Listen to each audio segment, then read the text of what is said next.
Love your health, aime ta santé. Linga santé na yo.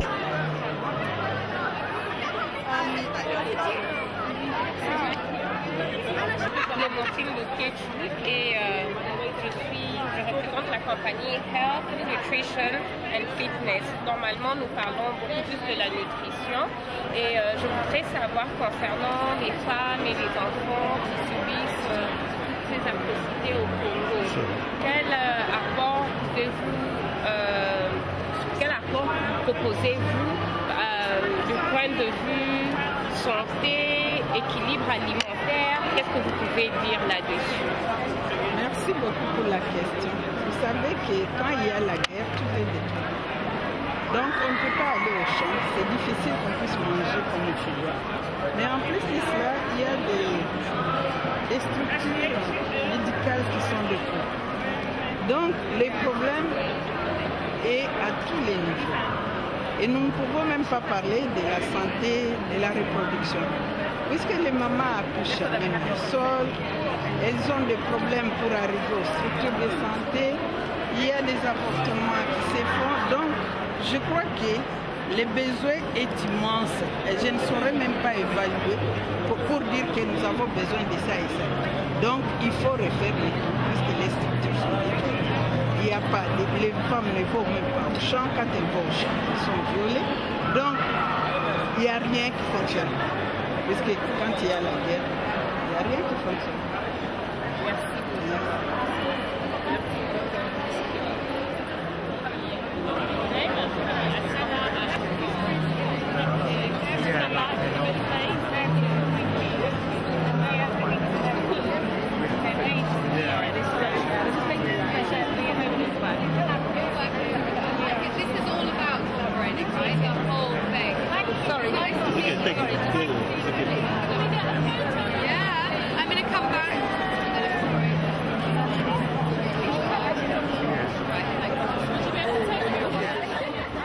Voilà, à présent, ma maman, Baouti Goma, na Kivu, pour la sauce. Baouti Gouya.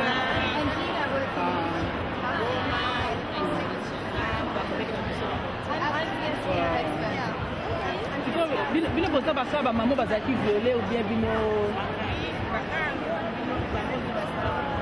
ba onde basali me bino te c'est le boza ka association o de o ka bilo na bango boza ka encadrer bango boza ko encadrer ba maman wana basala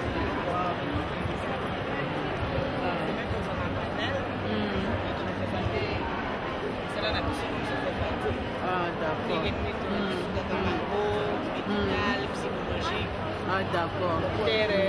Claudine. Vous parlez aussi lingala ou français? Le français c'est bien. Ok, Clémentine, je poser une question ici sur la santé. Pour la santé, le mien est situé parce que nous avons aussi un centre médical à Nikou. C'est là où c'est elle comme capitaine de tous ces cas-là.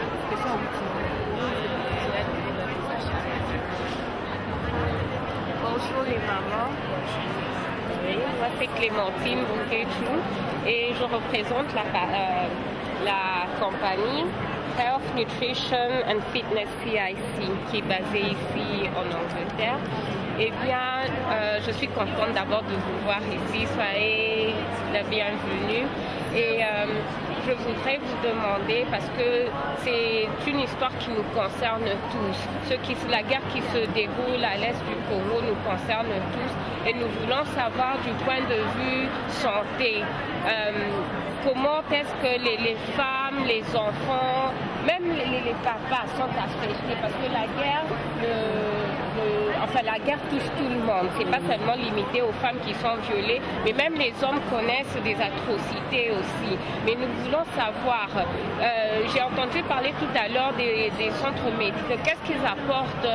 Quel est leur rapport au fait à ces personnes victimes sur le plan alimentaire, sur la croissance des enfants surtout, parce que je sais que les enfants touchés par le traumatisme, ça affecte directement la santé. Que pouvez-vous nous dire sur cela? Quel est l'apport? Qu'est-ce que vous avez besoin aussi? Comme ça, nous aussi, nous allons transmettre à nos frères et sœurs de la diaspora, sur le plan mental, la santé, voilà.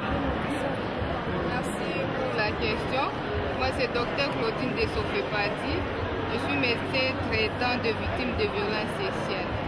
Au niveau de notre centre Caribou Wamama, qui est géré par la Sofepati, bien sûr, nous faisons la prise en charge médicale, la prise en charge psychologique, la réinsertion socio-économique, l'accompagnement juridique et aussi, à plus au fait, le dépistage volontaire pour ce qui est du VIH.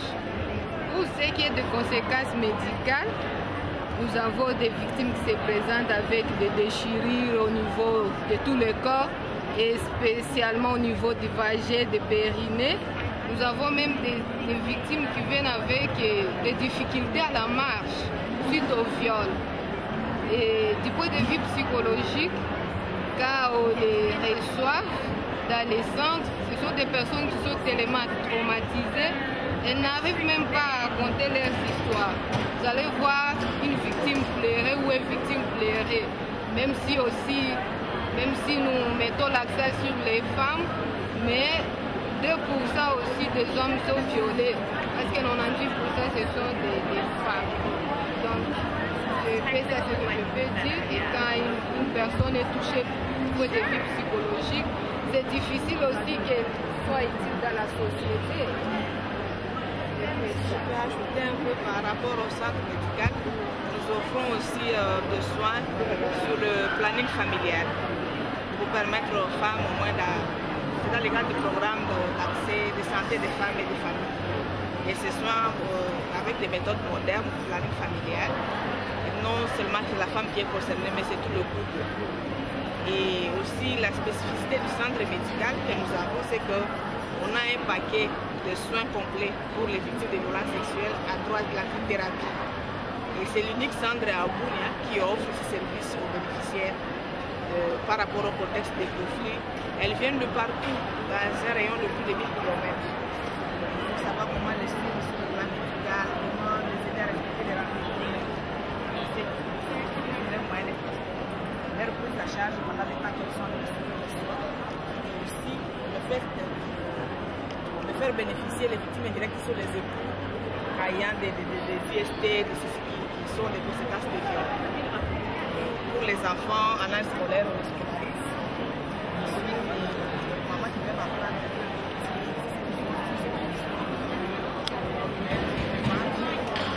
les aider un peu à se seulement ce qu'elles disent, elles ont seulement besoin de la paix. Si la paix est là, elles peuvent vaquer librement à leur occupation champêtre et elles peuvent faire beaucoup de choses. Vraiment, merci beaucoup les mamans, contente de vous voir ici. Et moi, ma contribution, je vais aussi acheter parce que ce travail est vraiment magnifique, alors il faut encourager.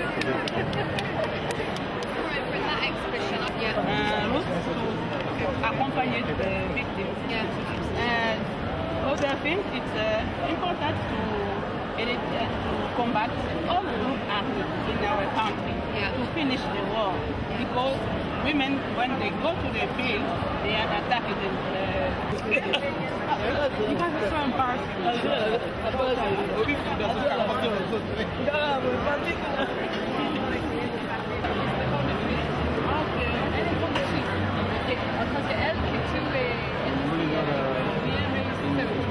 Bonjour maman Julienne, moi c'est Clémentine Bouquet-Jou et je représente la compagnie Health, Nutrition and Fitness CIC. Nous sommes basés ici à Londres et nous sommes contents de vous voir parmi nous. Merci. Soyez la bienvenue. C'est facile de trouver l'espace pour venir, mais quand même on est contente qu'on est là. Ouais. Et voilà, donc nous parlons beaucoup plus de la nutrition. Et là, je voyais que vous avez pris une très bonne initiative, en tout cas je vous félicite pour cela. Et voilà ma question pour revenir. Je voudrais savoir, vous assistez les victimes de guerre, les femmes violées, les enfants, et dans quelle mesure apportez votre soutien par rapport à ceux qui qui ont des problèmes de traumatisme ou par rapport à la nutrition. Les enfants mal nourris par exemple, y a-t-il des diététiciens qui les suivent? Vous avez des psychologues? Comment êtes-vous organisés? Oui, nous sommes très bien organisés. Avec le peu de moyens que nous arrivons à avoir des fondations, de quelques fondations, nous avons des psychologues, nous avons des médecins qui travaillent avec nous, nous avons des juristes qui travaillent avec nous.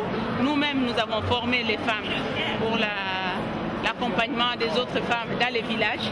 Les femmes vivent avec les autres dans les villages. Elles ont appris la prise en charge psychologique, les signes de traumatisme, les signes de malnutrition auprès des enfants, parce qu'il y a des enfants qui sont victimes de violences sexuelles qui après développent la malnutrition.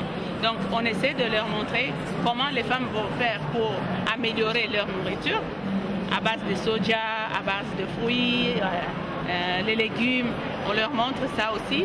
Et on leur apprend aussi l'hygiène. Donc les femmes se sont constituées dans les villages en groupe. Donc il y a des foyers sociaux, il y a des centres d'apprentissage des métiers où les femmes traitent des questions qui les concernent. Nous mettons des monitrices dans les centres, dans les villages. Ce sont les autres femmes du village qui ont été peut-être des institutrices dans les temps, qui apprennent aux autres la couture, qui leur apprennent l'hygiène, qui leur apprennent la nutrition, qui leur apprennent d'autres métiers pour qu'elles puissent surmonter tout ce qui est arrivé. Et nous voyons des succès. Il y a des femmes qui ont été victimes de violences sexuelles, même des enfants qui ont été victimes de violences sexuelles, que nous avons remises à l'école, qui ont appris des métiers et après elles sont aujourd'hui debout, elles accompagnent les autres. Des filles qui ont été la malnutrition, je vais vous dire, il y a une fille de 12 ans qui a été violée par un vieux papa. Elle est tombée enceinte. Quand elle a caché, elle n'a pas voulu dire à sa mère. 3 mois après, elle a constaté qu'elle était enceinte. Il fallait maintenant dire à sa mère. Elle a dit à sa mère. La mère qui était veuve de guerre, elle a perdu son mari, elle a perdu ses enfants, elle est restée avec 2 enfants, la fille et le cadet. La mère était traumatisée, elle a dit non, c'est pas possible, tu ne peux pas me dire ça. Si tu n'as pas dit le premier jour, c'est que tu étais d'accord avec le monsieur. Elle a chassé la fille. On a essayé de faire la médiation pour que la maman accepte la fille. 6 mois après, la maman a finalement accepté. Et là, c'est 4 mois après, disons. La maman a accepté de reprendre la fille. Mais la fille vivait chez une animatrice à nous. Et la maman a récupéré la fille. Mais la fille ne pouvait pas supporter la grossesse. Elle était vraiment petite. Le médecin a dit, si on la garde jusqu'à 9 mois, on va perdre et la fille et l'enfant. Il faut qu'on enlève l'enfant par césarienne. À 7 mois, on a fait la césarienne. On a enlevé l'enfant, mais c'était mal fait parce que c'était dans un centre, c'est un village à 60 km de Beni. Beni, c'est dans le nord Kivu. C'était pas une structure qui avait tous les moyens, tout l'équipement nécessaire. Alors, au lieu de bien placer la perfusion, ils ont mal placé la perfusion et ça a brûlé le bras de la fille. Tout ça, c'est devenu chocolat, dans la couleur grise. L'enfant on a laissé des morceaux de placenta dans le ventre de la fille. La fille était malade. Elle a fait la malnutrition, l'anémie et tout. Et quand je suis arrivée, j'ai rentré d'un voyage, parce que chaque fois que je rentre, je dois visiter les victimes. Je suis allée visiter la fille et la fille me disait, maman, j'ai faim. Et je l'ai regardée. La mère était là, elle me regardait comme ça, perdue, elle n'avait rien à dire, elle n'avait rien à donner à l'enfant. Et j'ai pris l'enfant, la fillette de 12 ans, je l'ai amenée chez une animatrice. J'ai demandé qu'elle puisse s'en occuper. La fille a fait la fièvre 2 jours après, de 40 degrés. C'était trop pour elle. On m'a appelé la nuit pour dire la fille est très malade, elle fait beaucoup de fièvre. J'ai dit aller directement à l'hôpital, un autre hôpital maintenant à 30 km de Beni. On l'a amenée à l'hôpital et là le médecin a regardé, a fait des examens. On a trouvé des maladies sexuellement transmissibles. On a trouvé qu'il y avait des morceaux de placenta qui est resté dans l'utérus. On a regardé aussi le bras. On a commencé à faire le massage. On a fait le curettage. On a remis le sang. On a donné un programme de nutrition à notre animatrice. 2 mois après, je ne pouvais plus reconnaître la fille. Elle a changé complètement. Quand on m'a donné sa photo, j'ai dit non, ça ne peut pas être. Elle dit, c'est celle-là que tu as vue l'autre jour. J'ai dit, c'est pas possible. Qu'est-ce que vous avez fait? On a seulement donné le programme de nutrition et on respectait toutes les heures pour qu'elle puisse bien manger. Elle a récupéré. Après, on l'a remise à l'école et elle a continué avec ses études. Elle était en 6e primaire. Elle a repris la 6e primaire et elle a continué. Là, elle doit être à 4e secondaire actuellement. Donc, on essaie de travailler sur toutes les questions. C'est pourquoi nous, on dit on ne peut pas lutter contre les violences faites à la femme sans inclure les associations des femmes. Nous, les groupes de femmes, c'est nous qui faisons tout le travail. Mais l'argent reste dans les agences des Nations Unies, dans les ONG internationales. Et nous, groupe de femmes, on travaille avec des miettes. On est obligé de cotiser parfois pour soutenir une victime. Ce qui n'est pas normal. Si on attend tout l'argent qui est déversé dans notre pays, la vie des victimes devrait changer. Pourquoi ça ne change pas? On préfère faire des tableaux très grands et on est prêt à payer 500 $ pour ce tableau. Là, on écrit « projet soutenu par ». Au lieu de donner à cette femme 100 $ pour qu'elle puisse commencer sa vie. On lui donne 20 $, 50 $, on dit la réinsertion socio-économique. Quelle réinsertion? Elle a besoin d'avoir de l'argent pour se nourrir, elle a besoin d'argent pour prendre en charge ses enfants, payer l'école pour les enfants, payer le loyer, elle-même aussi, elle doit s'habiller, elle doit manger. Donc, on doit d'abord demander à la victime de quoi tu as besoin depuis tous ces problèmes qui s'est passé. Qu'est-ce que tu peux encore faire? C'est ce que nous on pose aux victimes. Qu'est-ce que tu peux encore faire? Alors elle vous dit, ah moi je peux vendre les braises, je peux vendre les pagnes, je voudrais apprendre la couture, je voudrais apprendre, il y a des jeunes qui nous demandent de l'informatique. Il y en a qui ont fait les formations sur l'informatique. Là, on est en train de chercher les ordinateurs. Il y a déjà des amis à Bruxelles qui m'ont donné 6 ordinateurs. On cherche encore pour qu'on puisse prendre et donner à ce groupe de filles qu'elles puissent commencer à ouvrir leur cybercafé pour continuer avec leur travail. Il y en a qui ont appris le métier de couture. On les installe aussi pour qu'elles commencent à faire la couture dans les villages. Comme ça, elles deviennent utiles. Il y a d'autres qui ont formé le groupe de football. On les appelle Bijoux Sport. Je vous dis, ces filles-là, elles sont très fortes. Elles gagnent les matchs partout. Partout où elles vont, elles gagnent les matchs. Survivantes, mais qui se sont levées, qui travaillent. Donc on arrête de montrer les femmes congolaises comme des éternelles victimes qui sont là seulement pour attendre. Nous ne sommes pas seulement des victimes, nous sommes des agents de changement. Et ce pays existe encore par les efforts des femmes congolaises. Et nous voulons qu'on puisse nous écouter, nous voulons qu'on puisse soutenir nos efforts pour aller de l'avant. Merci. Merci beaucoup, maman Julienne, et je salue votre initiative. Merci.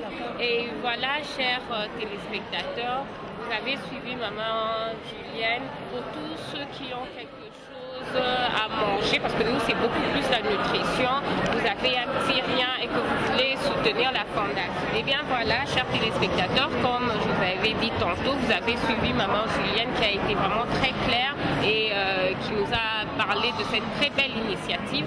Si vous voulez aider nos frères qui sont en train de souffrir, nos mamans, nos enfants, nos frères et sœurs, voilà, vous pouvez contacter maman ou l'ONG sur le www.sofepadi.org. Donc voilà, il y a tous les détails qui sont là. Il y a le numéro de téléphone, l'email adresse et le website. Vraiment, je vous encourage à contacter Ezali Kamunabiso na Congo et Etali Batunyo sur Bandeko. Vraiment, toutes les Mabisonyo Soto Zala et Longo Tosimba Napona Tosunga Bandeko. Merci. Ça nous encourage de vous voir venir vers nous comme ça. Parce que c'est des où sont les Congolais? Moni a expliqué bino pour l'association na Bango Ndenge Zali. Parce que besoin ya help pour aider Bango. Pour need aide pour aider ça, ça dans moyen na bango moko. En tout cas, tout le cas, au hasard vraiment la possibilité, hasard bolingo, hasard monter ma mawa, ya reçoit communauté. En tout cas, beaucoup plus ça. Oh, l'union se mona na ngwata moké, atali patanguba. Et qu'on a bien pour nous aider communauté na biso moko. Yango wana, petit nyonso, nous tout hasard monter ma mawa, maman Juliette yo ba coordonner, parce que ba expliquer bino, ba coordonner tout. Donc, merci. Par contre, il y a Health Nutrition and Fitness. Merci. Merci. Bye.